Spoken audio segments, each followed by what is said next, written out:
That's got to be what.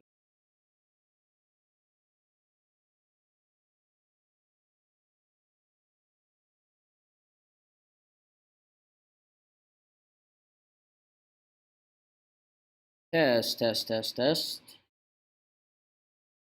Buffering.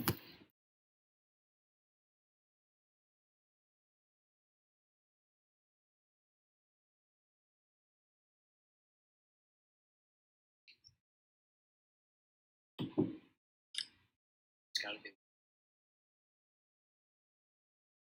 All right, so it's not a minute behind.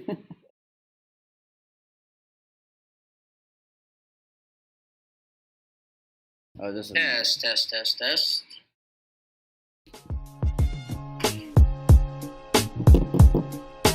That was me sweating, dude.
Nope. All right, let's see if the audio is at least good.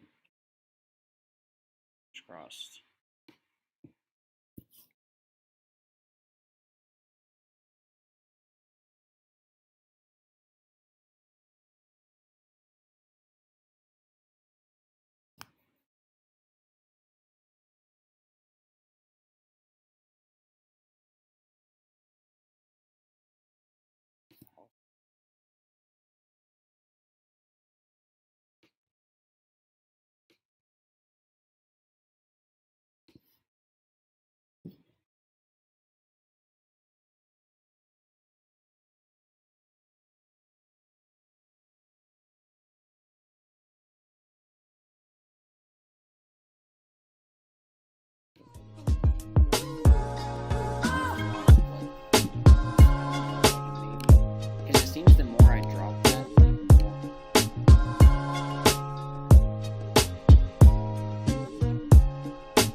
Hey everyone, sorry about the slight delay here. Working through some technical difficulties. But before we get started on the deck, um, we're going to do a sound check. So if you could, let us know in the chat box if you can hear us okay.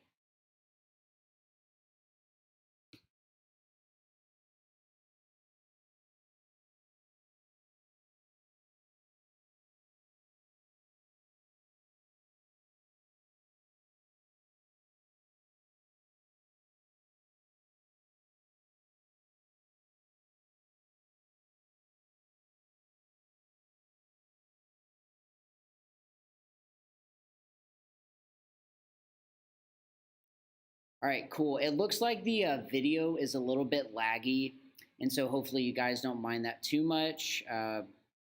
We apologize for that, but welcome to Fat Loss Nutrition 101. We're really pumped to be giving this presentation now in a webinar format, which it's proving the webinar may not be the route to go in the future. But we're really excited nonetheless to be going back through this deck. And this was something that was presented at Hidden Gym earlier in 2020. And we got such good feedback, so we've decided to spruce up the content even more and bring it to you guys through this webinar. So that said, let's take a quick look at the agenda that we're going to be rocking with. So we will start off a little bit about myself and Greg McCoy. We are going to be your speakers for the evening. So we'll let you guys know a little bit about us if you don't know us already. And then to set the scene sort of for this topic of fat loss and nutrition, we're going to look at some, I guess you could say, context for the topic. So we're going to look at the fat loss cycle, reasons people, may not be succeeding on their diet, and reasons people are succeeding on their diet. We'll look at some of the factors, so the physiological and environmental factors that are going to affect fat loss. We'll look at some different aspects of your nutrition program. So just kind of, level setting with some terminology to make sure everyone's on the same page. And then the reason that most of you guys probably showed up for this is we're going to talk about setting up a long-term plan. So how do we go from not really knowing what to eat or how to eat to getting to a point where we can not just eat for our goals, but do so in a way that's sustainable. So we're going to cover that. And then my partner over here, Greg, is going to cover the training and cardio considerations for fat loss and nutrition. We'll wrap up with some supplements and Q&A. So with that said, let's learn about Coach Chris here. So my name's Chris Prosser, and I go by Coach Chris. And that's how I'm known to most. I studied at Texas A&M, applied exercise physiology, which ultimately just means I studied the science of exercise and how our bodies move, adapt, and recover to that. So nutrition is obviously a really important factor in that. And so a few certifications. I've been training for, it says 6 on here, but nearly 7 years now, both in person and online. I spent 3 years as a competitive powerlifter, and then I realized that I liked looking like I could bench press 400 pounds rather than being able to actually do it. So I made the switch to bodybuilding. Had a short stint as an assistant strength coach for the A&M football team. And nowadays I'm just working with competitive bodybuilders and people who generally want to look good naked and be healthy in the process. So fun fact about me to break the virtual tension that comes with any webinar, especially one where there's technical difficulties. My fun fact is I am a former professional wrestler, and I have a video to prove it. Let's see if this will play. If not, we'll skip it. Oh, I'll give it a fighting shot. Oh, here we go.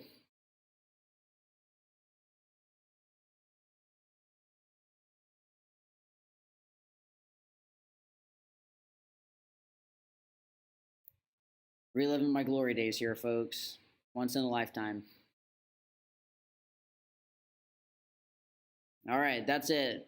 You guys can now say that you've seen Coach Chris in underwear. So I'm going to turn it over to Mr. Greg McCoy.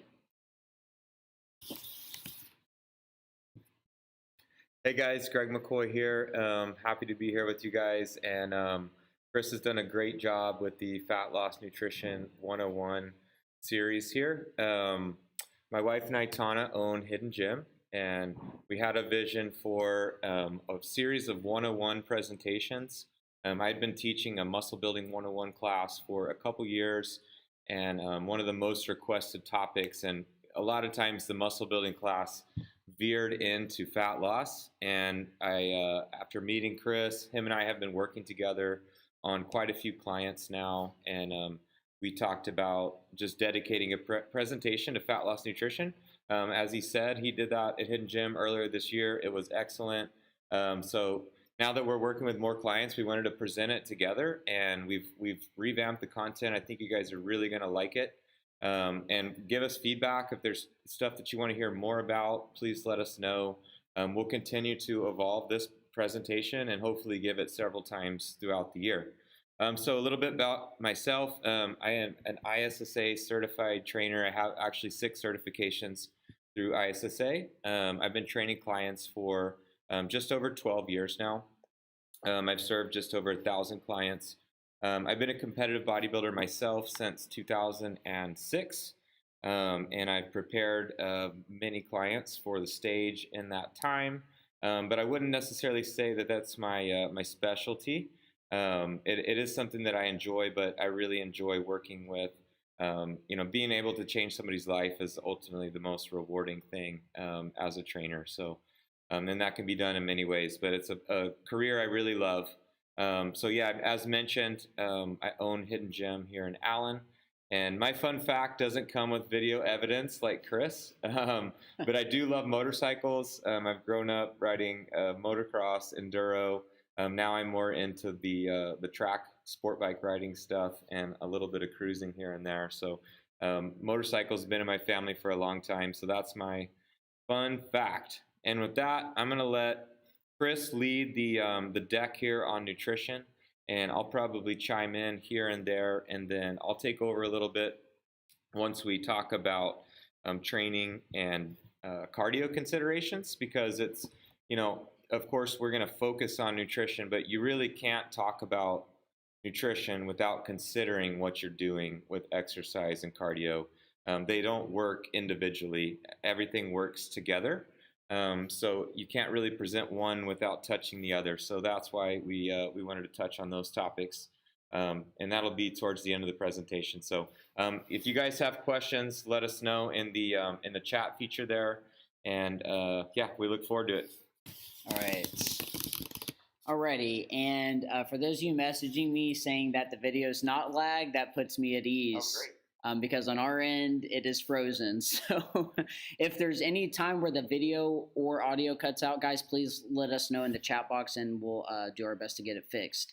So before we get into, I guess the meat and potatoes of this presentation, I have to do this disclaimer.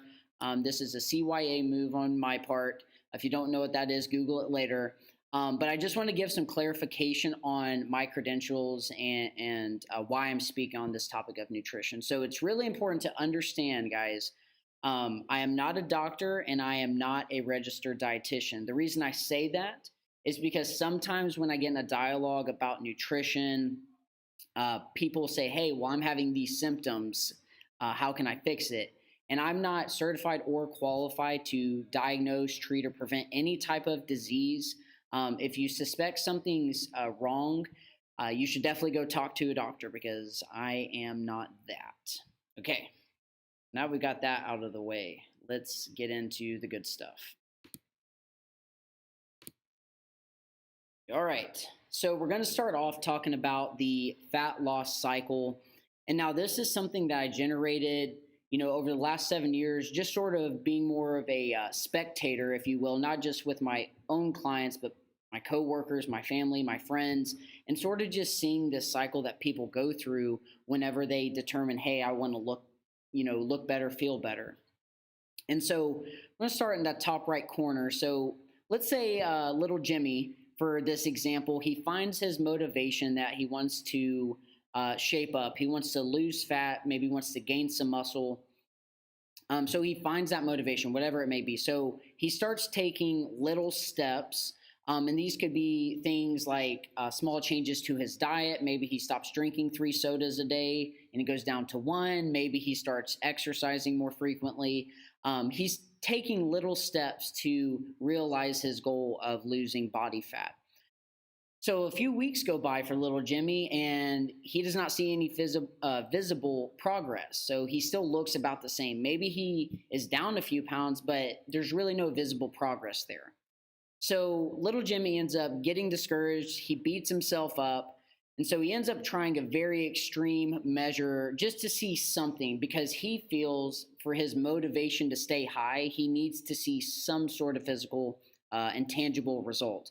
So he does something extreme, maybe a crash diet, maybe obsessive amounts of working out. And so what's going to end up happening is, because little Jimmy decided to go an unsustainable route, he's going to end up burning himself out, and he's going to revert to his old habits. And there's going to be 2 states in which he's going to return. He's either going to be in the same shape that he was when he started this cycle, or in the most likely situation is he's going to be in worse shape than when he started this cycle to begin with. And, this cycle could take place, once every year, once every 10 years. But I think all of us, and I'd be curious to see in the chat box if you guys, either yourself or somebody has been through a similar cycle as this, because just in my experience, and I'm sure Greg could back this up as well, that this is a pretty typical cycle that people find themselves in. So why are people stuck in this fat loss cycle? Well, first and foremost, there are overwhelming amounts of information. If you Google the best diet to follow, and some of you probably will do this after the presentation, but if you Google that, you will find, I believe it's over 9 million search results. I don't know about you guys, but I don't have time to click through 9 million links if I need to figure something out about my diet. So there's too much information, and it gets really difficult at that point to pick and choose what information is actually applicable to you in your situation. Because something that may work for you may not work for somebody else, and vice versa.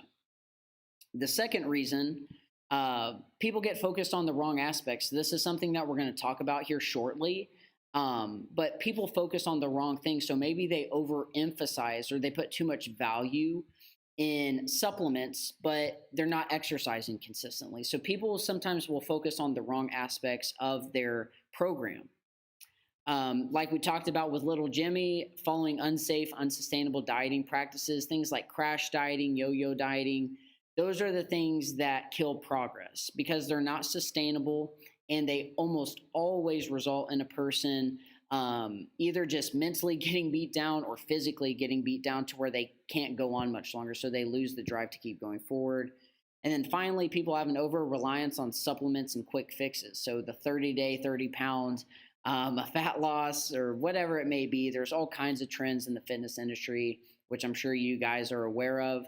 But like we touched on, focusing on the wrong aspects, sometimes people just put too much stock into things like supplements or a fitness trend. Okay, and by the way, guys, we have our chat box pulled up here, and so if you have questions on a given slide, please feel free to type it into the chat box, and when we see it, we'll stop and try to get to it. But we'll also do Q&A at the end. All right, so we've covered why people are sticking in that fat loss cycle. Well, what about the people who get out of that cycle and they're able to actually see long-term progress? So first and foremost, they're dedicated to one plan and one approach. More times than not, what I will see is someone will try keto for 2 months, but then the next time I talk to them, they're trying carb cycling. And then the next time I talk to them, they're trying intermittent fasting. And they're just constantly chasing down, the newest trend, or the golden key, if you will, that's going to help them see their progress. And so the people that are not staying in that fat loss cycle, they found a plan and they're sticking to that one plan. Second, instead of relying on their pure motivation and even discipline in some cases, which that's a topic that we could have a whole presentation on, instead of relying on those things early on in the process, they focused on developing new habits rather than just purely using their mental drive or motivation to stick to a plan. Third, these people are approaching diet with a big picture perspective. So they're not worried so much about, well, how can I lose 30 pounds the fastest? They're thinking over the next 10 years, how can I lose these 30 pounds and keep it off? So they're thinking big picture. And then fourth, and this one may seem sort of obvious to everyone, but consistency. Once they have the plan in place, even if it's not the best plan, they're consistent with it and are able to see results through that consistency. So these are the four things that if we had to, build a person and give them some characteristics, these four things are going to be a part of that person's profile. I'm in on that one. Yeah. Yeah, guys, this one, I really like this breakdown, and it's been, I think why these webinars are really good is because you really need to understand, and Chris and I have seen this over a lot of clients, right? Why does it work for some people and not the others? Because they have access to maybe the same coaches or the same information.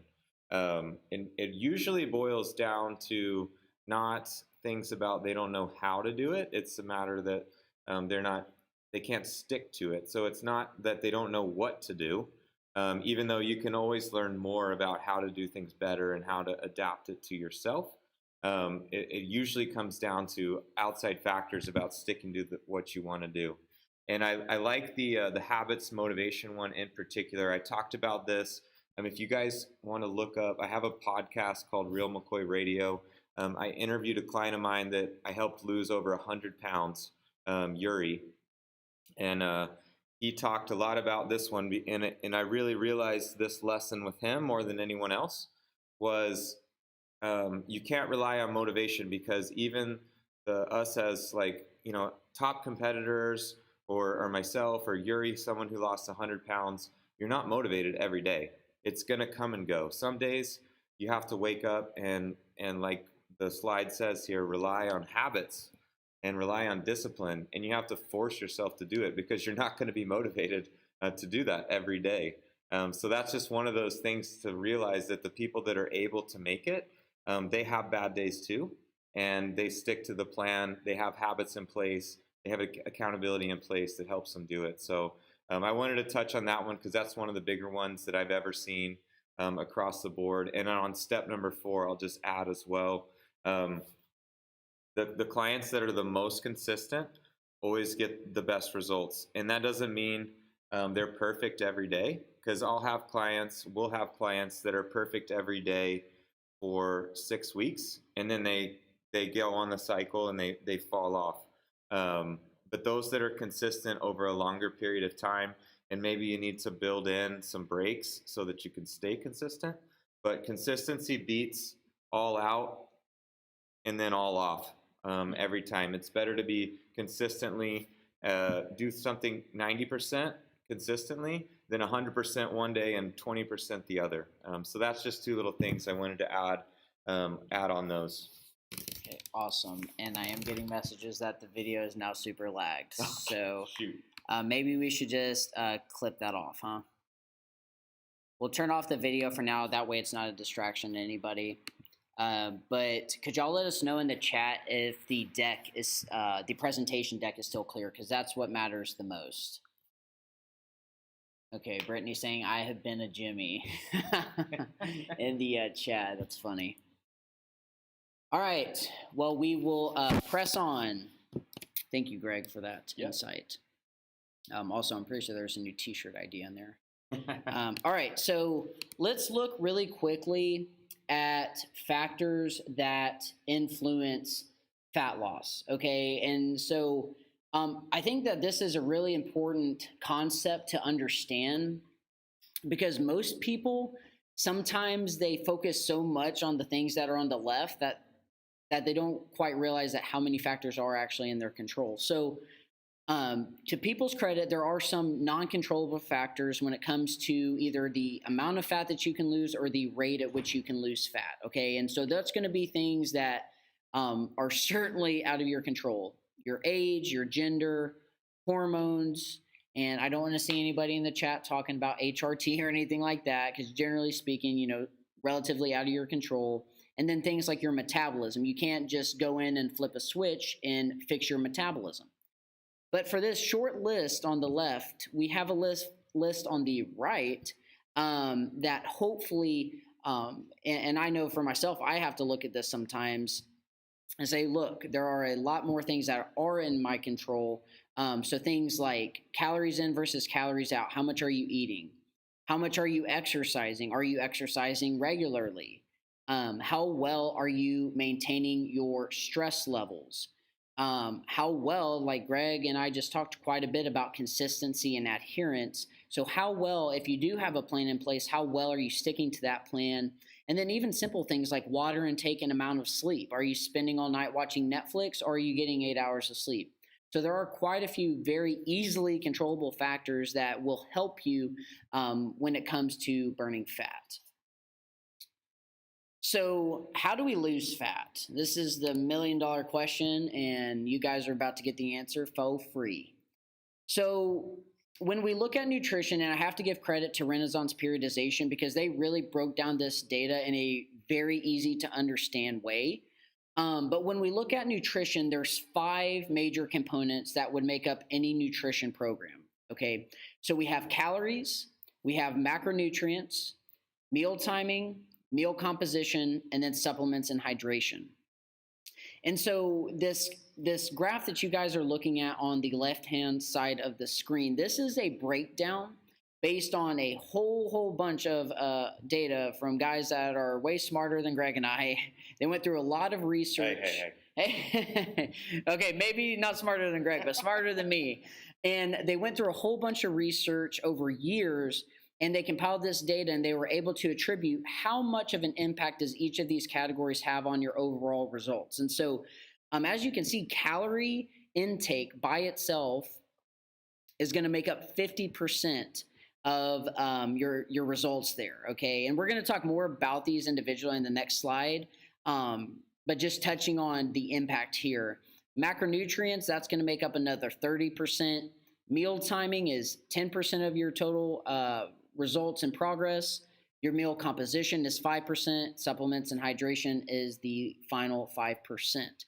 But now you'll notice on the right-hand side, we have another graph that has a single factor, and that factor is adherence. Adherence, guys, is going to be the most important variable in any program. You could have a, maybe not super strategically programmed diet, but if you follow it 100% and you're consistent and you adhere well, the likelihood of you seeing results is still pretty high.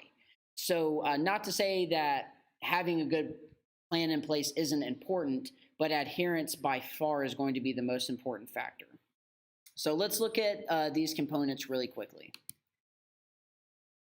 All right, so calories, again, that's 50% of your total results that you're going to expect to see, is just from how many calories are you eating.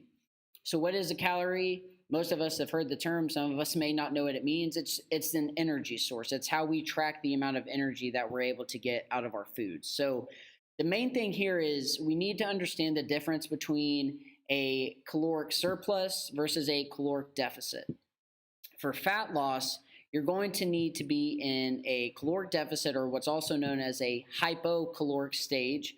That just simply means that you are burning more calories than you're eating. And that makes sense, right? If you're trying to lose weight, you need to intake less food than what you're burning off. That's how you burn through tissue. And so if you can get into a calorie deficit, you are quite literally 50% of the way there. So next up, we have macronutrients. That makes up 30% of your goal. And so macronutrients refer to the different classes of large nutrients in the diet. So I think we all know what they are, but I'll go over them really quickly. So we have protein, which is, I have here the VIP, and it is just that whenever you're talking about burning fat, gaining muscle, getting stronger, protein is arguably the most important macronutrient, regardless of what you're trying to accomplish. So it's the building blocks. It's what's going to help us recover from those hard training sessions and help us to maintain muscle. And it has the benefit of increasing your metabolism. Next up, we have carbohydrates, which is the energy source. I'm not sure if you guys know this, but carbs are actually our brain and central nervous system's preferred energy source in the form of glucose. So when you eat carbs, they digest, they get in the bloodstream, and our body uses that as energy. And then last, we have fats. And simply put, these are the production and protection macronutrient. It will help produce hormones, and the fat in our bodies helps protect vital organs. So that's macronutrients. And what I'm referring to here is the macronutrient breakdown specifically. So if you can align, and this is something that Greg and I will touch on later, but if you can align your macronutrients with the type of training you're doing, along with being in a caloric deficit, you're 80% of the way there. Okay, that's just two factors. Next up, we have meal timing. That's going to represent 10% towards your total results. And this is the literal time in which you consume your macros. And so an example of this would be, are you having an intra workout? Are you eating protein and carbs before you train? What are you eating before you go to bed? So once you find out the proper meal timing based around your training schedule and your sleep schedule, if you can get that dialed in, you've now added another 10%. So now we're at 90. Meal composition. This is the type of foods that you're eating at each meal. So the main thing I want to touch on here is clean versus dirty foods. And you'll notice it says body composition versus overall health. So I'm sure a lot of you guys probably follow a whole bunch of different fitness people online and on Instagram. And one thing that's really popular today, especially for diet coaches, is to push if it fits your macros or flexible dieting, which we will talk about this later. But one very important aspect that some of these coaches forget to talk about is the cleanness of the food, because there's a difference between achieving a good-looking body and achieving that good-looking body while being healthy on the inside. So if you take the first three categories where you're going to get 90% of your results, you may be thinking, well, Chris, it doesn't matter if I eat Twinkies and bonbons. As long as I'm doing the first three things, I'm going to see pretty good progress. And you could be right, but you're not going to be healthy on the inside. So that's a really important distinction that I wanted to be sure to make there. And then finally, supplements and hydration. That's the last 5%. And we're going to save that to talk about more at the end of the presentation. Anything to add on any of that? No, you're good, man. Okay. Keep rocking. Keep rocking. All right, guys, this is the good stuff. Sorry that we had to nerd out on you, but we had to make sure that everyone understood what we're talking about. So we're going to now discuss setting up a long-term plan. So if you're taking notes, this is the part where you're going to want to break that out. So this is something that, Greg and I, we work together on clients, and we make sure on the back end that the training aspect and the nutrition aspect are really tightly aligned. And so since I am the one overseeing the nutrition, this is the exact same roadmap that I use for the clients that I'm working with. It's how I take them from not knowing what to eat to a point where they can eat the foods that they enjoy, not have to sweat, following a meal plan. So this is Coach Chris's 4-step plan, trademark pending, on how you can go from not really knowing what to do in the kitchen to being very flexible. So step one, we're going to look at how do you determine your calorie needs. Obviously very important because calorie intake is 50%, if you'll remember back. Step two, we'll look at leveraging a tool called a structured meal plan. And then we'll progress on to flexible dieting. And then lastly, we'll talk a little bit about monitoring and adjustments. We'll talk about things like meal phasing and meal programming. So first up, how do we determine how many calories we need? So you got two options. Option A, you can go online and do a calculator. There's thousands of these online. And it's an okay route if you're in a hurry and maybe this webinar just has you so pumped up that you want to get started tonight. You can go do an online calculator, but it's not the preferred option.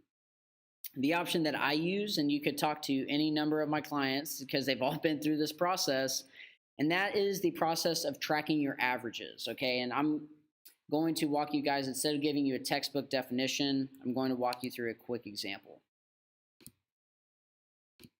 All right, so we're back to little Jimmy, and little Jimmy decides, hey, I want to get shredded for my upcoming trip to the beach. So little Jimmy decides, hey, Coach Chris talked about tracking my averages, so that's what I'm going to do. So for the first 7 days, he's going to track two things: his calorie intake and his fasted weight every single day for 7 days. And so you can see here, we've got his log and we have the averages there at the bottom. On average, he was eating 2,190 calories, and his fasted weight actually on average stayed the exact same. So what does this information tell us? What tells us that if little Jimmy ate 2190 on his calories every day, we would expect his weight not to fluctuate even an ounce. It's going to stay almost identical day by day, because what this average tells us is his maintenance calories. So the calories, if he didn't want to gain weight or lose weight, this is how you would find that. And now I had to do a lot of finessing on this to get this average to come out to zero. So I realized that some of you, when you do this, your average may be 1 pound higher. It may be 3 pounds lower. So it's kind of hard to break that down in this presentation. But if you do have questions on it after you've done the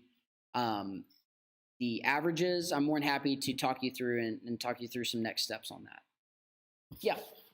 Well, we don't have video. So. Oh, okay. Yeah, let me jump in on that real quick, guys. I think, and one of the main points here that we see is you have to know what you're doing.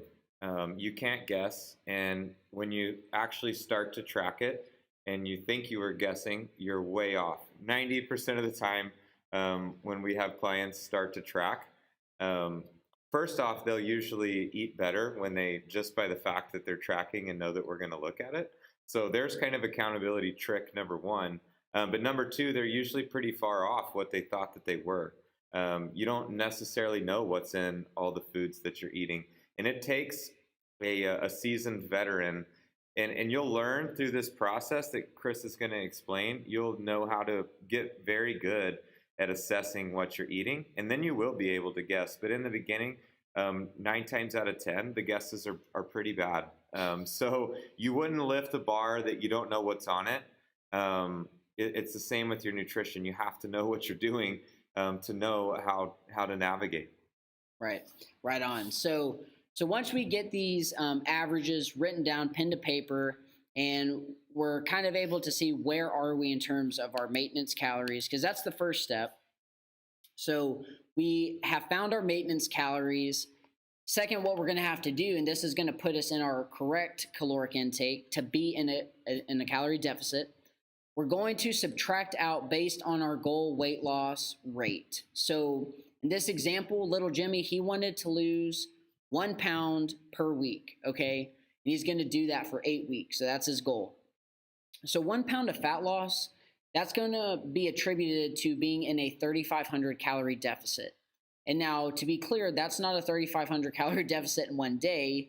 I'm pretty sure if you did that for more than 1 day, you may die. So don't do that. That's over the span of a week, because remember, little Jimmy's goal was 1 pound of weight loss per week, not per day. So we're going to take that 3,500 calories and we're going to divide it out by 7. And for those of you who aren't math magicians, that's going to come out to 500 calories a day. Okay. So if we go back one slide really quickly, we'll look and see that his calories were 2,190. And so we're going to take 500 out of that. Now, important note, not all of the deficit should be created solely by reducing food. This is the most common mistake that people make. Once they get this far, they're like, okay, well, I just need to be eating 1,600 or 1,700 calories, and that's going to get me to my goal. And like, while yes, that may get you losing weight, you're going to run out of calories really quickly, or you're going to plateau really quickly. And so a good rule of thumb here, and I would be sure to write this one down, Since your deficit should not come only from reducing food, I like to see a 50-50 split between increasing your activity and decreasing your food. So instead of getting all 500 calories from taking food out of your diet, try to increase your activity to where you're burning 250 more calories and then take out 250 calories of your daily intake. That's going to get you to 500 a day, which would be a pound of fat loss per week. So if you guys have questions on this, this is the part where people get the most confused. So if you have questions, please post them up in the chat and we'll go back to them or address them as they come through. But one final thing to talk about when we look at our calorie needs, okay? So, and this is the macronutrient portion, right? So when you think back, we had calorie intake, that's 50%, macronutrient breakdown, that's the remaining 30%. Now, while I'm not going to be able to give each individual watching this, their exact correct macronutrient breakdown, that takes a whole bunch of observations and note taking.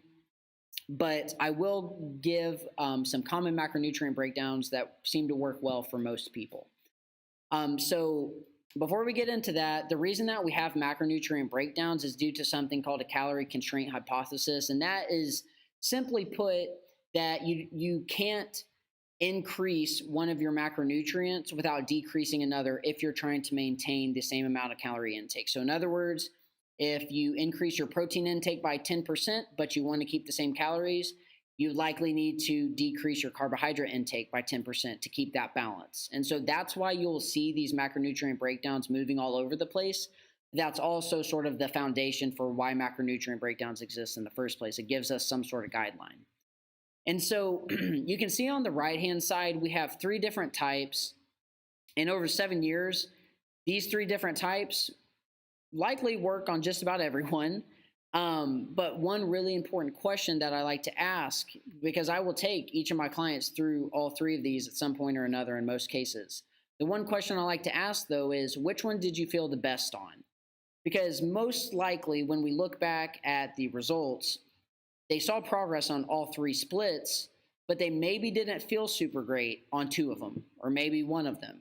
And so when looking at which one's going to be the best for you, of course, you have to match it to your training, which Greg's going to touch on.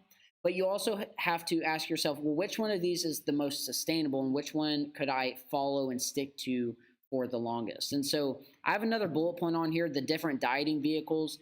That's just talking about things like doing a starting point macronutrient breakdown, which you can see on that chart, versus something like keto. Guys, it's really important to realize that when you see maybe a fitness celebrity or an influencer talking about something like keto or intermittent fasting and they're preaching it as gospel, you have to realize that all of these things will get you results. It's just a matter of creating a calorie deficit and eating whole foods. That's why they work. They just appear different, okay? And so choose the one that makes you feel the best and actually helps you see the best results. And that will take time. Anything to add there, Greg? Nope. Okay, sweet. So I'm pretty much the best at this. All right. You're killing it. All righty, guys. So we have a question, though. Okay. Is the fasted weight what I weigh first thing in the morning? Brandon, yes. Fasted weight is simply just first thing before you have your coffee or water, just go get right on the scale in your boxers, and that's the weight that you're going to use for fasted weight. And you'll do that for 7 days. Okay. All right, so we have completed step 1 of our little journey here, our 4-step process. So now let's look at step number 2, which is how are we going to leverage a structured meal plan? So this is a meal plan that's actually, it's taken from one of my contest prep clients. That's why it looks plain Jane. And the prep client who this is for is probably watching, and they likely aren't my biggest fan right now, but that's okay.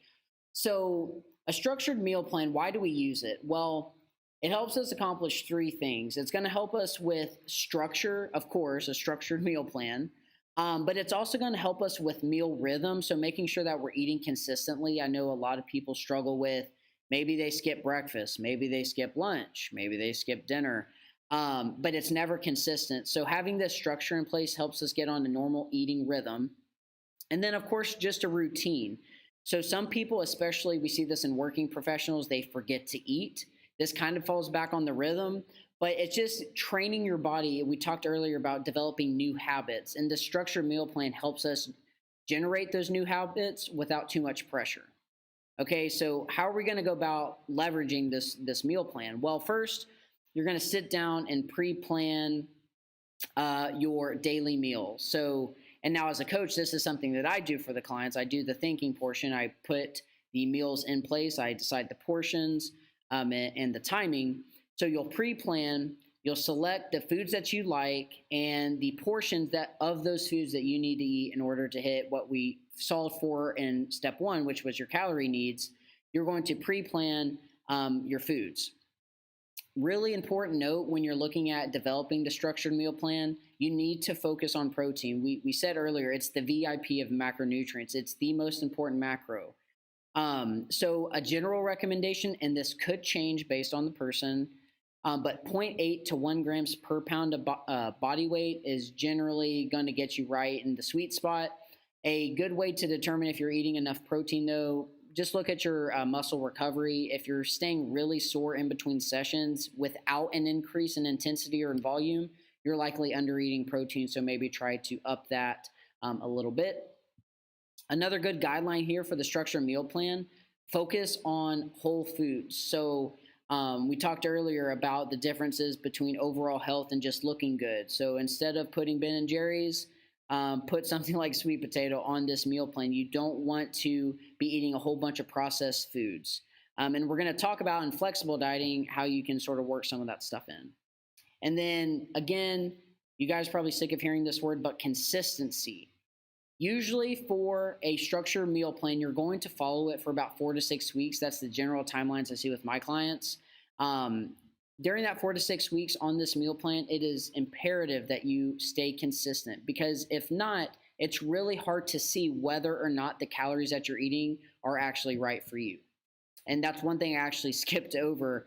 Another reason we use structured meal plans is for confirmation. So we think we know our calories from step one, but this structured meal plan will give us a solid yes or no as to whether we were correct on our averages, okay?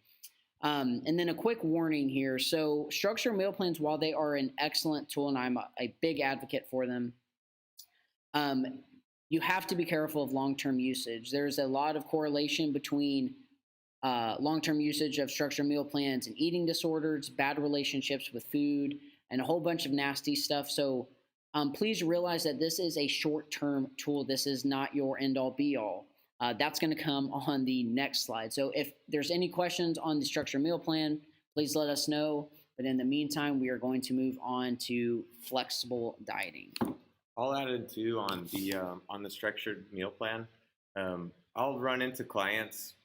It's not rare. I mean, it's a lot of clients that simply want the structured meal plan because they have no problem or no qualms with eating the same thing every day, and it takes the thinking out of it.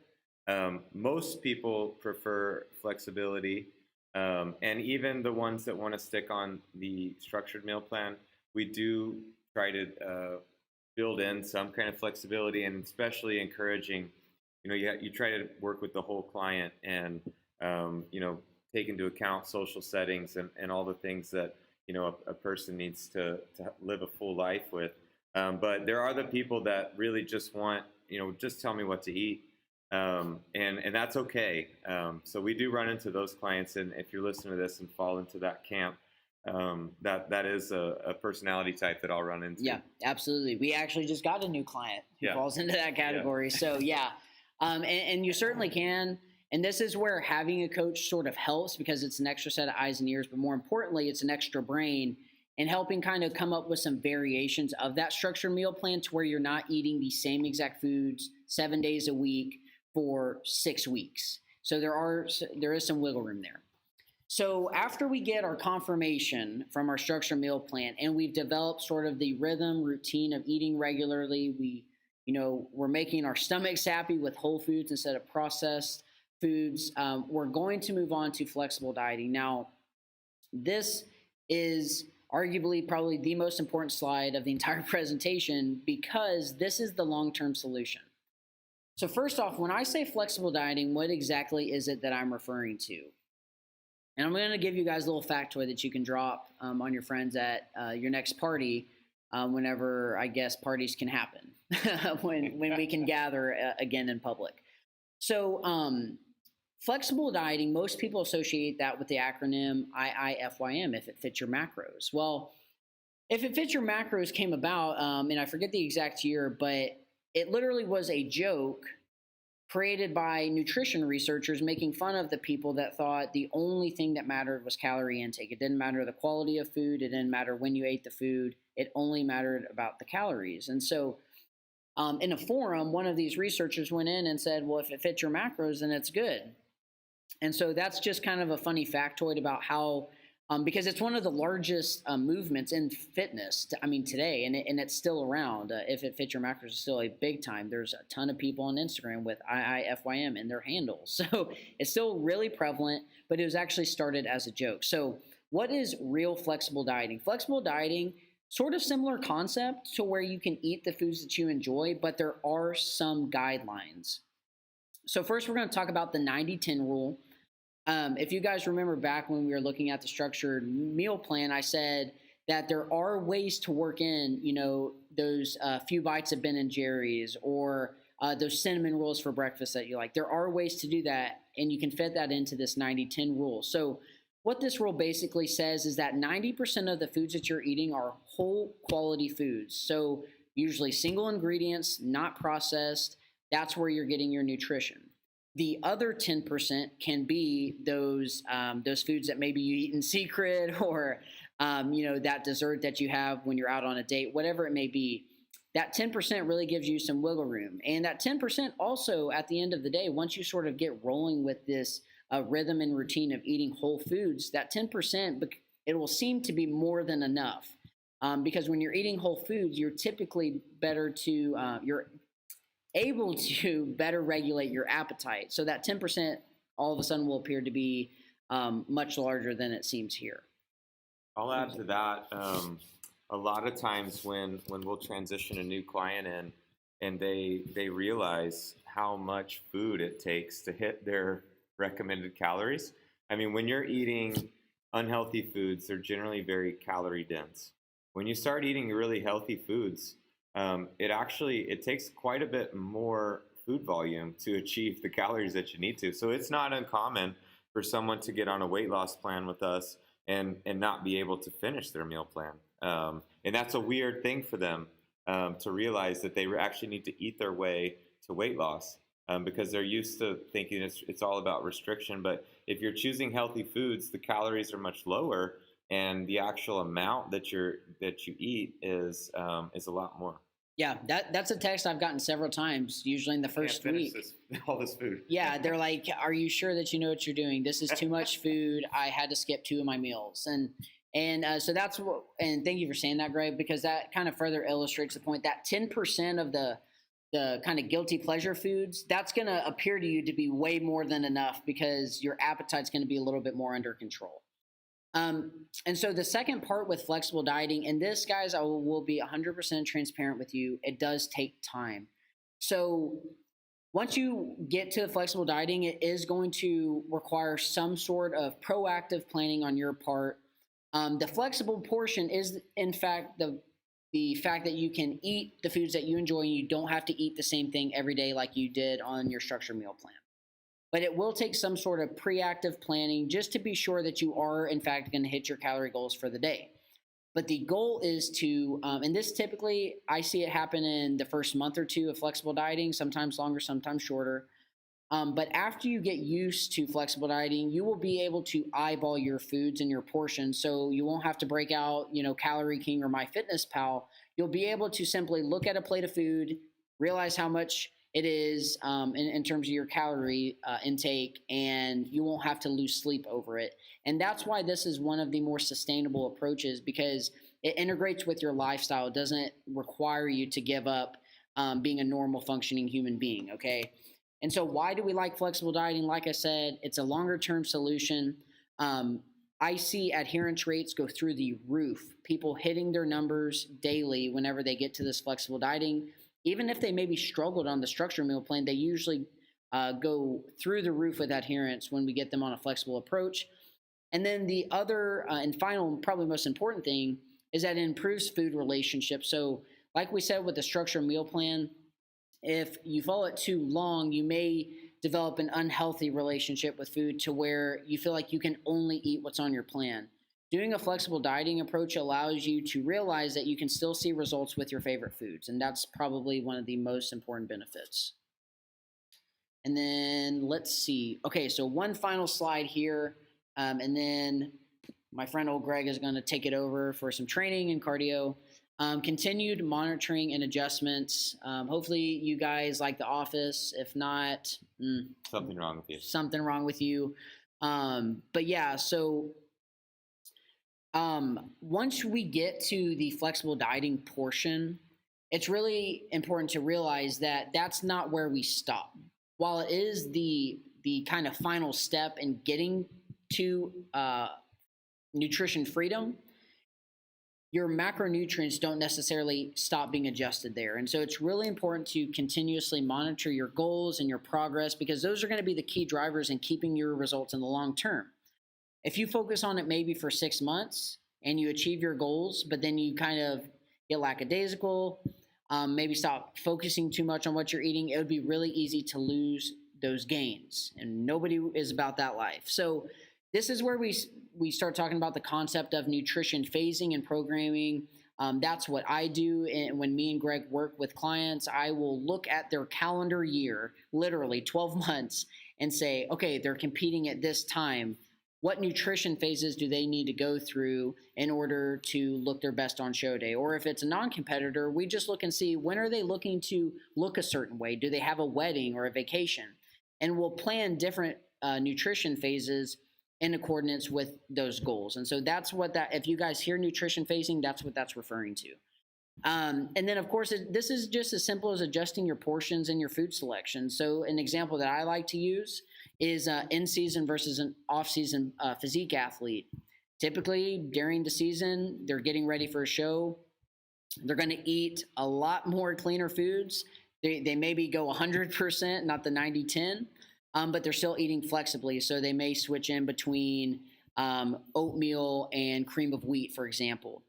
As for in the off season, they may eat oatmeal one day, and then the next they may eat waffles, but get the same amount of calories. And so just kind of adjusting your portions into foods based on what your goals are in that particular season. And I think too, it's important to for the non-competitive clients that phasing is important. You can only sustain progress, for so long. And long-term progress, sometimes it's 2 steps forwards, 1 step back. You have to keep your metabolism working for you. And if you just are in a continual deficit for too long, there can be consequences to that you end up going backwards or frustrated, and you're not getting the same results. So there's times that we would insert a break, and that would be to bring your calories to a more sustainable level. Just say like, hey, for the next 2 to 4 to 6 weeks, fat loss isn't the main goal. Our main goal is to build your metabolism and make you healthy, and set ourselves up for 10 to 12 more weeks of solid fat loss. Yep, that's dead on, man. Maybe you should have presented that. But yeah, that's spot on. Cool. All right, guys. So that is it for the big nutrition portion. And so now I'm going to turn it back over to Greg for his fat loss training cardio recommendations. All right. Thank you, Chris. All right, guys, as I kind of said in the introduction, you can't take nutrition as a silo. Obviously, we recommend, maybe if you're not doing exercise, then it's how you would talk about it. But obviously, the fastest and healthiest way to lose fat is going to be a combination of diet and exercise. And all those components work together. And if you know how to use them all together, the synergistic effect of all of them at one time is going to optimize your results. So that's what we're going to talk about. This is a client of mine, Dustin. Dustin lost obviously a significant amount of body fat, and actually at the same time he was able to improve his strength and add muscle mass. He was great at adherence. He followed the plan, and he got great results. And now actually we just started with his brother, and he's in month 1 and having incredible results. Casey, if you're watching, keep up the good work, man. Yeah, so nutrition and training needs to be in sync, and we're not going to get into it because it's really not time and it's not a one-on-one topic, but it comes down to energy systems. Your body uses carbs for certain activities, as Chris kind of alluded to. Glycogen fuels certain activities, fat fuels certain activities, and oxygen fuels certain activities. And you don't necessarily need to understand that in depth, but we'll just to say that that's the basis of why these things work together. So you need to fuel yourself for the activity at hand. For instance, if you're an endurance, I keep saying the word athlete. If you like endurance training, or if you like to go on jogs, hiking, things like that, your nutrition is going to be tailored different than someone that does primarily powerlifting or heavy weight training or is a sprinter. Those type activities require quick fuel sources, whereas an endurance person is going to convert fat slowly to fuel their activity. So it works the best if you can match your nutrition with the activity that you do, or what you've been advised to do to lose fat as your main goal. Weight training's role in fat loss. So when I say training, we're mainly going to talk about weight training and resistance training. And the next slide will be about cardio. So when you're trying to lose fat, you're likely going to be in a calorie deficit, like we talked about. So weight training's role is going to be to either build or preserve muscle. Now, building muscle in a calorie deficit is really only possible if you're an untrained or a new to resistance training. Most of the time, if you've already got kind of that initial adaptation to weights, or if you've just been training ass backwards and you have been doing it all wrong, which we've had this happen before, then you're likely not going to add muscle mass in a calorie deficit. Muscle can't be built out of thin air. You have to grow it. And to grow something requires calories. And if you're in a calorie deficit, there's not calories there to grow anything. So at that point, weight training's main role becomes preserving muscle. And for the ladies listening that maybe are thinking, like, I don't really care about my muscle mass, because that sounds like something I don't want anyways. I don't want to be massive, or I don't want to carry around mass. But it's really important, and just try to not look at it in that light. And if you want to use like what the women's magazines use, then use the word tone, because that's the soft core version of mass.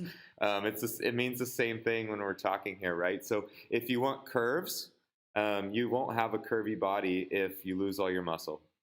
You'll be thin, and you might not even look that much better, because if you lose the muscle and your body fat goes down, you might not actually look any like more firm. So muscle mass is important, kind of regardless of the goal. Also, weight training's role in the fat loss process is to increase your metabolism. So every ounce of muscle that you have on your body burns about 50 calories a day, just by the fact that it exists. So preserving muscle is really important, because that's going to help create a metabolic environment where you're burning more calories a day just by the fact that you have muscle mass on your body. And then weight training isn't necessarily the most calorically demanding activity that you can do. Like, you can burn more calories in maybe a session, a hard cardio session, or going for a jog.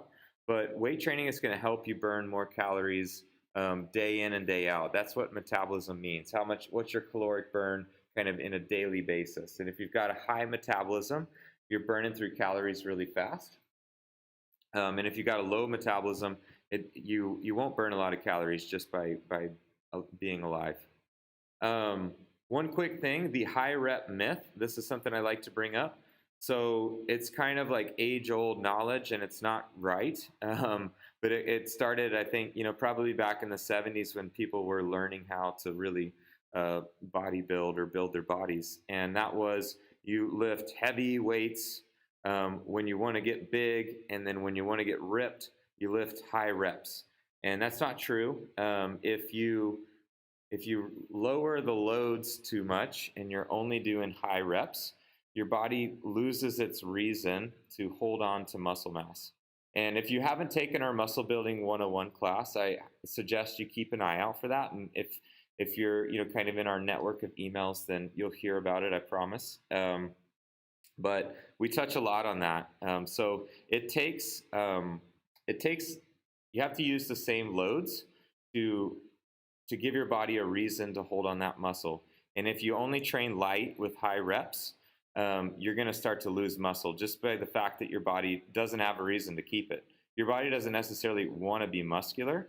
That's something that we're trying to create a look. It's not something your body needs. So it's going to get rid of it if it doesn't need it.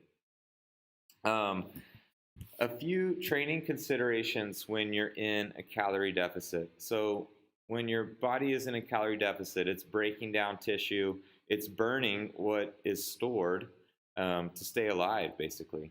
At that point, your recovery is compromised. That means that you can train really, really hard, and you're not going to recover as well because there's not enough food to help your body recover. So you have to be careful. You still want to train hard, but you have to train hard and smart. And it's really important when you're in a calorie deficit that you are monitoring this. So one thing that we like to use with clients is what's called an RPE scale. And we get into this a lot in the muscle building presentation, but it's basically a scale of 1 to 10, 1 being it's extremely easy. You wouldn't even consider it work, maybe pushing a light lawnmower. With a 10 being you failed on the lift, meaning like you were doing a squat. If we said RPEs, a bicep curl with an RPE of 10, that means like on rep number 10, you didn't get it. So that's extremely difficult. So we like to, like, when you're in a calorie deficit, you have to really be careful about when you go above a 9, and you should do it, but it should be selective. And then another thing and this is something that, people, this is where I take, what we've learned in the sport of bodybuilding, and it's something that applies to all individuals, because everybody wants to look a certain way. They maybe have a body part that they want to look better, or a body part that naturally looks good and one that is naturally not very good. Calves would be a body part that's extremely genetically predetermined almost. So it's that would be a natural weak point for someone that doesn't have naturally good calves, as an example. If you're in a calorie deficit for too long, or if you're crash dieting, if you're not lifting the right loads to maintain your muscle, those weak points, or maybe muscle that you just gained, that will go away first. So this is reasons that you need to be smart about your training, and with the way you're dieting. The way that I like to go about it, and we like to go about it, I like to increase volume by adding frequency, meaning maybe when you're trying to put on muscle, we lower the frequency to 3-4 days a week, and that allows you to recover and get stronger. When you're trying to lose fat as your main goal, we'll probably put you in the gym more often so that you're burning more calories while lifting. And one of the methods that we like to use is to add in like supersets or workouts in a circuit. It's very glycogen demanding. At the same time, you can still maintain the loads to keep the muscle mass. So that's just one way that you can adapt your training with fat loss as the main goal. Chris, you got anything to add to that one? Yeah, the point that you made about the new muscle and weak points going fast, and that being a result of like a crash diet or dieting for too long, guys, that goes back to what we were talking about when we were referring to meal phasing and meal programming. There's tools that you can use as long as you're proactive and plan ahead. You can do things like diet breaks and deloads on the training side of things to make sure that you're not hitting these plateaus. And more importantly, to make sure that you're not just seeing quick results, that you're going to see results that you can actually keep in the long term. So, yeah, great point. All right, cardio considerations. Obviously, another good before and after photo here. This was a client, Mark Diaz. We were training for bodybuilding.com's transformation challenge. And we used a combination of HIIT cardio and low intensity steady state cardio, which I'm about to talk a little bit about. So first bullet point, cardio and nutrition need to be in sync. So just like we talked about with the training or resistance training, it's the same with the cardio. You basically have got two tools, high intensity interval training, which there's a lot of versions of HIIT that you're able to do, or low intensity steady state cardio. This is longer duration cardio that's done at a much slower pace. And the big difference about these is the energy systems that they use, and what you're eating determines what's in your body, and that's going to determine what your body has to fuel the activity, right? Like you ate basically the gasoline, and then your body's going to choose what it's got to run on. So how to pick the right tools. And at the end of the day, we like a combination of both. Maybe you could do one or the other based on the phase that you're in, but both of them are great tools. It's not one or the other or one versus the other. So high intensity interval training, as I said, this takes many forms. This could be Tabata. This could be high intensity intervals where it's maybe 10 seconds on, 50 seconds off, or you could take it up to 30 seconds on and 5 minutes off. There's lots of variables there, but in short, it's a carbohydrate driven activity, which means that it's going to take carbs to fuel the activity. If you are going too slow, if you're going slow, your body's able to use oxygen and fat, but in a high intensity setting, you will use carbohydrates in short. So if you're on a ketogenic diet and you start doing a lot of HIIT cardio, you might run into problems because you're not eating the fuel that's the first fuel source for something like high intensity interval training.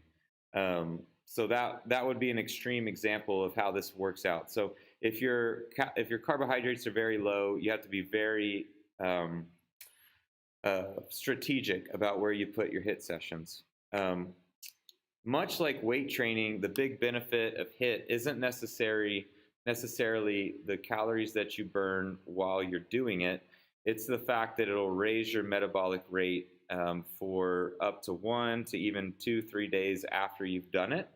So you may burn more calories across those 3 days thanks to the HIIT session than you would burn in maybe something that might look on the surface like a better cardio session that burned more calories in the moment.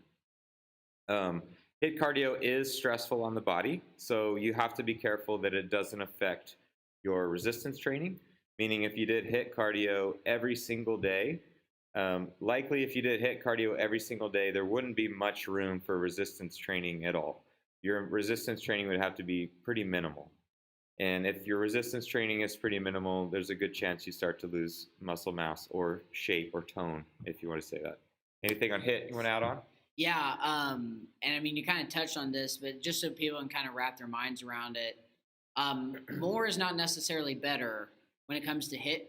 And like Greg was talking about, when you do a session of HIIT, you're going to get that afterburner, the EPOC effect, where you go into an energy debt. And so that could last anywhere between 1, 2, 3 days, maybe, depending on the session. So if you think about it, in order to see that caloric burn benefit for an entire week, you'd really need to only perform about a max of 3 sessions, as long as you're doing them correctly, maximum effort for probably around 15 to 20 minutes.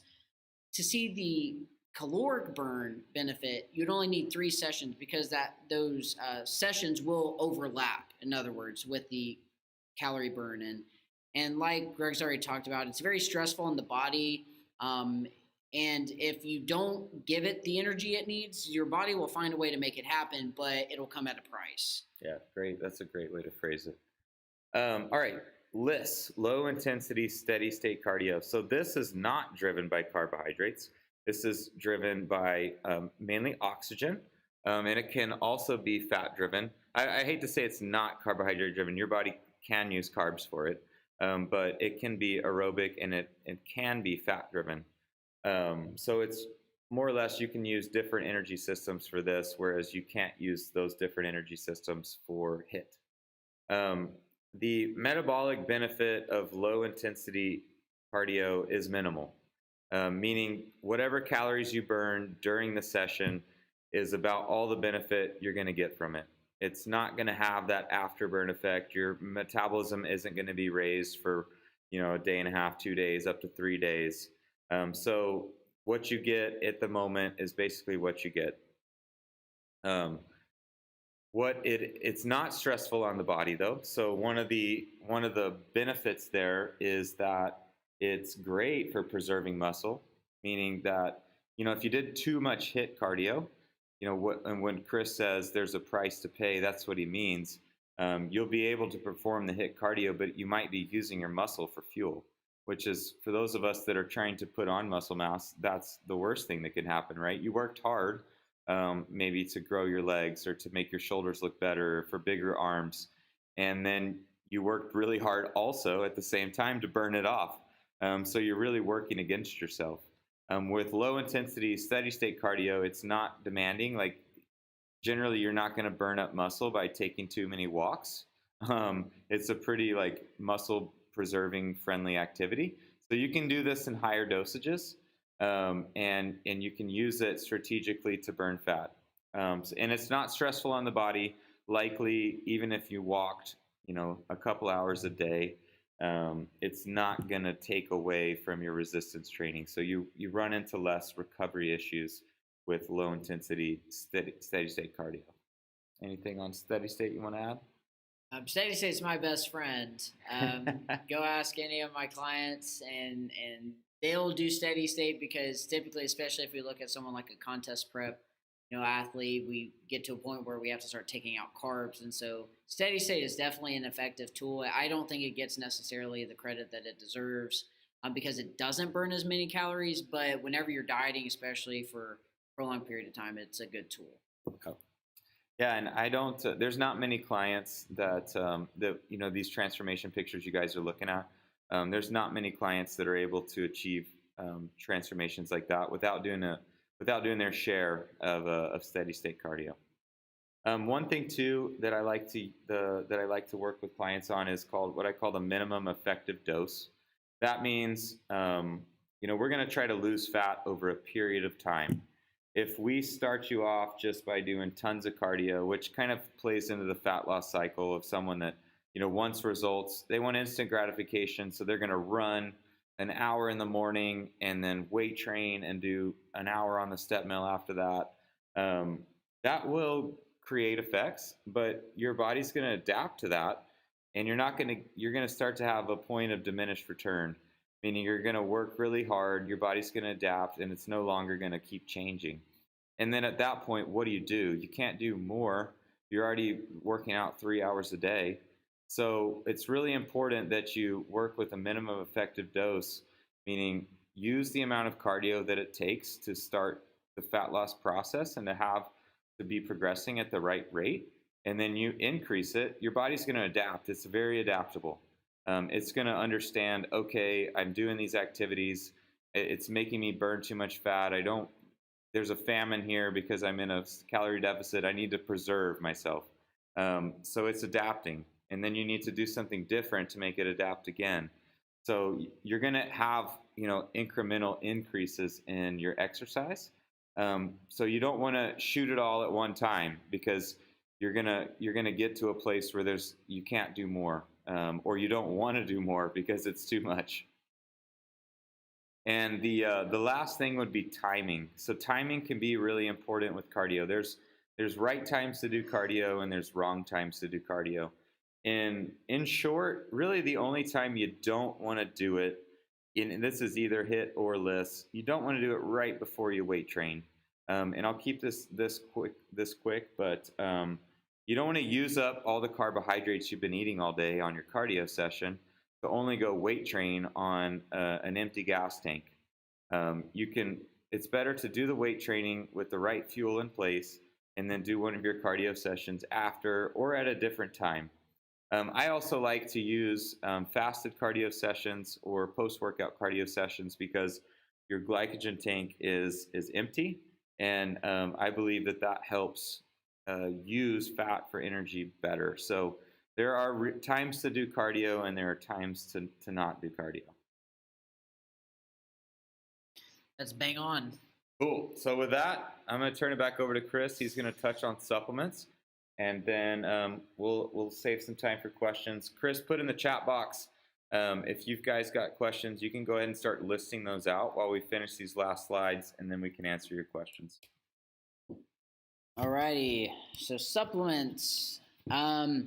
This is a pretty common topic, and if you guys think all the way back to the beginning of our talk tonight, we talked about, how much do supplements actually add to your results, and that number was 5%. And that's not to say that supplements are useless, because they certainly aren't, but they should not be overemphasized, is the point that we like to make there. So are supplements needed? It's going to depend on the context. It's going to depend on your goals and your experience and how you're training. So one term that I like to discuss is since we're talking about fat loss nutrition and we're going to be in a deficit, I like to talk about the concept of a nutrition-induced deficiency. So pretty much what that refers to is all of the micronutrients that you may not be getting in your diet because you're eating less. That is your nutrition-induced deficiency. So that's when supplements are going to help. And then we have two categories, very broad categories, but we have health supplements, we have sports supplements. So that may be something like a multivitamin versus a pre-workout. Sports supplements typically can be added in even when you're not dieting, and you can still see some positive benefit from it. So something like creatine or a pre-workout. But here are my list of general recommendations when you are maybe considering going throughout a prolonged dieting phase to lose some body fat. And that's just a multivitamin, a probiotic for gut health, krill oil, got to keep that cholesterol in check, vitamin D for energy production since it's a fat-soluble vitamin, essential amino acids, that's ultimately just going to help you maintain the muscle mass, especially if you're at a point in your diet where maybe you had to reduce your protein intake. If you think back to the calorie constraint hypothesis, you may get to a point where your intake is so low that you don't have a choice but to take out of your protein. So essential amino acids could help you maintain that muscle mass. And then carnitine is a very, very underestimated supplement. I recommend it to nearly every person I work with. It's the carrier amino acid that is going to carry fat into the cell to be burned for energy. And so it's a great supplement, especially when you're dieting. So if you decide the supplements are for you, a few quick things here. Some of them are common sense, but do your research not only on the product, but look into the ingredients themselves. Do your research there. See if they're legit ingredients, but also do your research on the brands that you're buying from. And that is pretty simple. If it's a legitimate brand, they will have some sort of certificate of analysis or a COA on their website to where you can actually look and see where they had their products third-party tested for quality and effectiveness. And then finally, and we've touched on this, but be realistic on the results that you're going to get from taking supplements. A lot of, and it's kind of like a running joke at gyms, but, test boosters that say you're going to gain 30 pounds of muscle in 60 days by taking it. It's fair to say that that's likely not the case unless that supplement's, in fact, testosterone. But be realistic on the types of results that you're going to get from taking supplements, and just realize that they're meant to add to your results. They're not meant to drive your results. Let me add a fun fact. Here's fun fact number 2 for you. So I was featured in a supplement ad, and my before picture and my after picture were actually about 2 years apart. And the ad advertised 42 days. Now I was paid not to disclose that, but it was like more than 10 years ago, so I think like I'm out of the statute or whatever. But just those ads, man, you can't trust what you're looking at, and I can be kind of proof to that they used 2 years of progress and sold it as 42 days. Yeah, Greg, you're a king of deception. I'm just kidding. But anyways, that's a really good point. Just be careful and do your research and try to, maybe ask people around, ask trainers or people that may take a product that you're looking into and see what their experience on it has been. But that's going to wrap it up for the actual presentation itself. And so a quick disclaimer here. We realize that from the time that we speak, you guys aren't seeing it until a few minutes later. So we'll go ahead and do some Q&A. But we also realize that there may be a little bit of discrepancy between us asking for questions and you guys actually hearing us ask for questions. So we apologize in advance for any sort of delay, but it looks like BK coming through clutch. I guess she was already thinking of some questions. But so we'll get on to this, and guys, just feel free to go ahead and pop some questions into the chat if you have any. So first question, what's your favorite, most recommended pre-workout meal? For me, I'm pretty basic. I do an outright bar because I don't like eating so much to the point where I feel like I'm overly full, and the outright bar typically has me feeling just right. The reason, though, that I choose the outright bar is because it has a decent amount of protein, pretty good amount of carbs, and it's not super crazy on fat. So, but there is some fat to kind of help my blood sugar stabilize. So that's going to be mine. Yeah, I like to do cream of rice actually. Anywhere from 40 to like 75 carbs, kind of depending on the goal.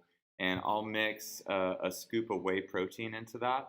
And then sometimes I'll put a tablespoon of peanut butter in there. So it's easily digestible carbs. It tastes good. And it's like slow, sustainable energy. So that's kind of that's my go-to. And it's almost like a treat because if you like the Pride Foods cream of rice, it comes in peanut butter flavor, which is, always a win in my book. Right. Okay. Question number 2. Kind of alarming that the stream is not caught up to us yet, but we'll keep going forward. Here we go. Yeah. Okay, so BK asked, also, would 15 minutes of intervals on the Stairmaster after lifting be good for burning more fat? So at a high level, I would say yes, like you could do that. But I would also say that if you did your lifting session properly, you probably won't have the energy to do an all-out interval session. So my general recommendation, and Greg, I'd be interested to hear how you weigh in on this, but I typically, if I have a client doing HIIT, I actually will have them do that as its own workout. So maybe I'll have them do it first thing in the morning, or depending on when they train, they may do it in the evening. But I like to look at them as 2 individual sessions. Now, steady state cardio is a different story because it's not as stressful on the body and the central nervous system. So you could have a really hard training session and then go walk on an incline or the Stairmaster at a slow pace. But if you're talking about HIIT, I would look at it as its own session. Yeah, BK, I think it's all about the intervals and what you're doing. If it's like, you're just moderating the level on the step mill by 2-3 points, then I think that's probably something you could do post workout. If it's going to be all out HIIT, you can do that, and that's actually something that I do quite a bit. But I won't do it. For instance, I wouldn't recommend HIIT cardio on a step mill after legs. That you're probably gonna, one, it's dangerous because the step mill is gonna keep rolling if you fall off. But like you said, it's kind of goal dependent. But there's nothing wrong with it. It would just be a matter of optimizing the details. Nice. Eric Linsky. Also, thank you, Eric, for subscribing to my YouTube. I guess I gotta start posting videos on here. So any recommendations on what type of scale to buy or just use the same one? So this is probably like a super controversial topic. I personally use a scale by a company called Weight Gurus. Are we talking food scale or body weight scale? Oh, yeah, that's a good point. We'll answer both because it's probably a 5-minute delay on clarification. Yeah, we'll answer both. So body weight scale, I use one by a company called Weight Gurus. I believe it was about $60. But it has Bluetooth, so it syncs to your phone.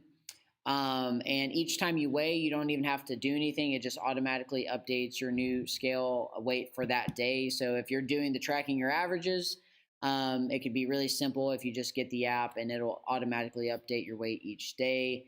And then for a food scale, I actually don't even know what brand mine is. I bought it at Target. So I'm pretty sure as long as you're using the same one consistently, most food scales are probably pretty decent. So yeah, I don't know if I have an exact brand for the food scale. And I think like what you said, unless you're weighing in, like because I know Eric powerlifts, unless you're weighing in for competition where the weight is extremely important on if you like make it into your class or anything. I think the most important thing, especially with fat loss as the goal, is that it's consistent, that you're weighing on the same place because scales are different and there's nothing, it would be if you thought you gained 5 pounds, but the only thing that actually happened was you switched scales. That obviously. Yeah, yeah. Don't use a different scale every day. Scott Neal. Scott Neal. 720 okay. Club. 720 Club. Inside joke. Inside joke. I wish to be a part of one someday. All right. Scott can do a 720 on a skateboard. No kidding. No. Oh. Just clouding the inside joke. Oh, okay. Well, hopefully I'll be a part of one day. All right. So I've been doing 15 minutes treadmill before weight training. Better switch. I would say, well, actually, Greg, you can tackle this one since you covered training. Yeah, sure. Scott, it's pushing it a little bit. That's almost what I would consider a warm up. If you want to get on the treadmill and warm up, meaning it's, you're just trying to get your body heat up. And I know that you train early as hell. So if you want to get on the treadmill, I think honestly 5-8 minutes is probably plenty to warm your body up. Where you start to run into issues is if you're just using up that fuel, and especially because you train in the morning, you likely, I don't know if you eat breakfast or not, but you're going to need carbs to drive your workout. And hopefully you're either doing a carb meal before bed or you're eating before the workout. Then if you're adding to that cardio prior to training, you're going to be like in a glycogen depleted state that's going to compromise your weight training. So I would limit the treadmill work to a warm up, 5-8 minutes, if you even want to do it at all. And then if you're going to do cardio for fat loss, it should definitely happen after the workout. Yep.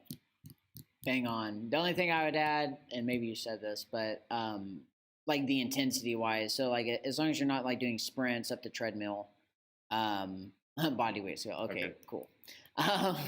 So as long as you're not doing like sprints or anything like that, I'll do 15 minutes of walking on the treadmill usually before I do my sessions. But I could wrap while I'm doing it because I'm going so light. So it's not very taxing. I just do it to kind of get my mind right. So yeah, probably fine. But all right, let's see if our 5-minute delay will get caught up here. If there's any more questions. Actually, I think I may have a few that were pre-submitted, so let me see if I can find those. Thanks. You're welcome, Eric Linsky. Eric's a member up here. If you haven't met him already, you'll meet him. Righteous. Hidden Squad. All right, let's see. Cool, guys. Well, Chris is looking for a few pre-submitted questions to wrap things up, but thank you guys for jumping on here. We are sending this out, aren't we, via email, the recorded version? Yes, we will send out tomorrow morning. We will send, not the presentation, because that will stay on my YouTube channel, but the deck itself, if you just need to take a quick peek at it, I will be emailing the deck tomorrow morning. So be on the lookout for that.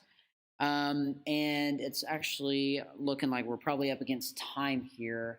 So if there's no more questions, we can probably just go ahead and wrap this thing up. But like Greg said, thank you guys so much for joining. And even though we had some technical difficulties, we thank you guys for rocking with us for the last hour and a half. We hope that this has been beneficial.